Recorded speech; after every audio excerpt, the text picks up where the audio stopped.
Hello everyone, this is English Tutor Hub official channel and welcome back to our English lesson where learning English feels like art.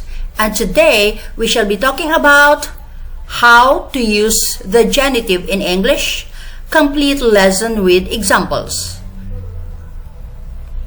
How to use the genitive in English? The genitive in English, apostrophe s and of.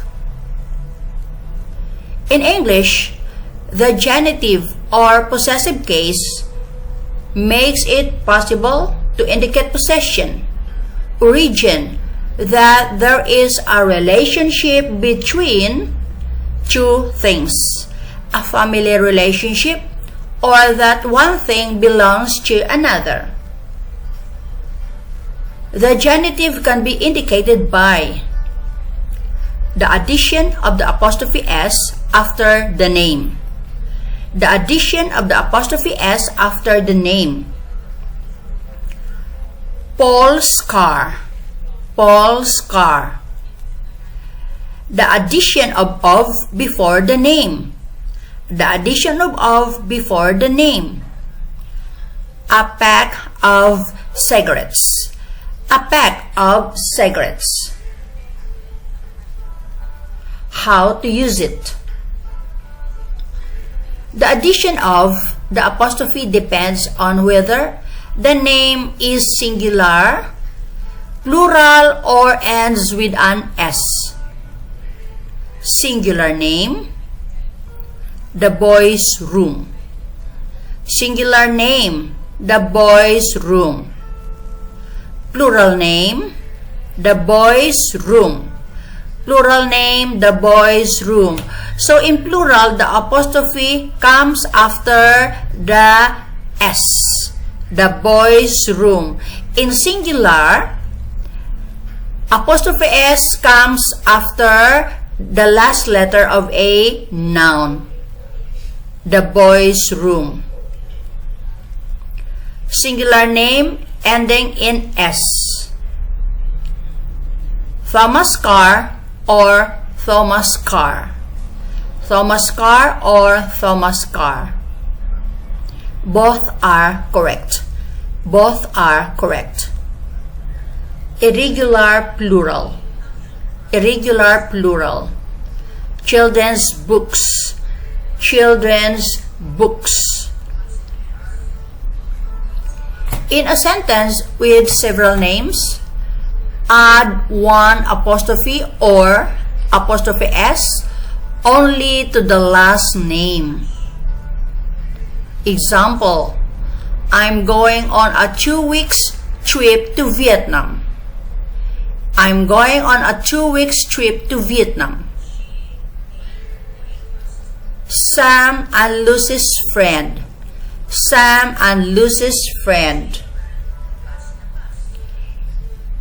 If its name has something, you have to put apostrophe or apostrophe s to both names.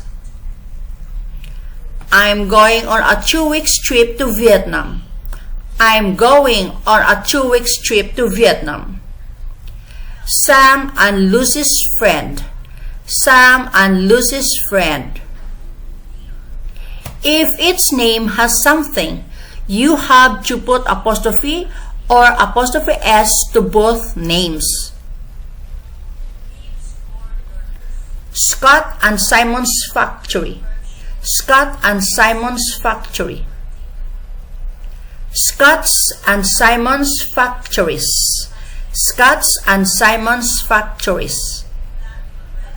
Sometimes the name after apostrophe s is not necessary if the context is familiar or clearly implied or to avoid repetitions. Example, my car is older than Patrick's. My car is older than Patrick's. Patrick's car. Patrick's car. We ate at Sam's last night. We ate at Sam's last night. Sam's restaurant or Sam's house. Sam's restaurant or Sam's house. She's at her mother's. She's at her mother's. Her mother's place. Her mother's place. Whose phone is this? It's Kevin's. Whose phone is this? It's Kevin's. Kevin's phone. Kevin's phone. Is it your turn? No, it's Linda's. Linda's turn. Is it your turn? No, it's Linda's. Linda's turn. Be careful of the position of the adjective. Example, the beautiful girl's hair. The beautiful girl's hair. The girl's beautiful hair. The girl's beautiful hair. You don't need apostrophe S to be with things. You don't need apostrophe S to be with things. For example, a door handle. A door handle. The toolbox. The toolbox. A tennis shoe. A tennis shoe. A kitchen table. A kitchen table. We use the possessive apostrophe S with words like one, anyone, someone, anybody, somebody. Example, I've just found someone's phone on the table. I've just found someone's phone on the table. When we use else with these words, the apostrophe S is added to else. Example, everyone else's opinion is not important to me. Everyone else's opinion is not important to me. We don't use apostrophe S with possessive pronouns. We don't use apostrophe S with possessive pronouns. Example, is that book yours? Is that book yours? This is correct. Is that book yours? Apostrophe S, this is wrong. That car is theirs. That car is theirs. This is correct. The car is theirs. With apostrophe after S, this is wrong. The car is theirs. This is wrong. Some examples. I like Betty's hair. I like Betty's hair.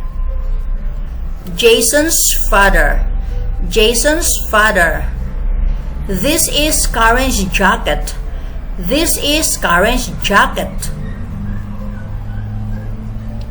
3 hours delay. 3 hours delay. Friday's party. Friday's party. So this video ends here about how to use the genitive in English. Complete lesson with examples. Thanks for watching.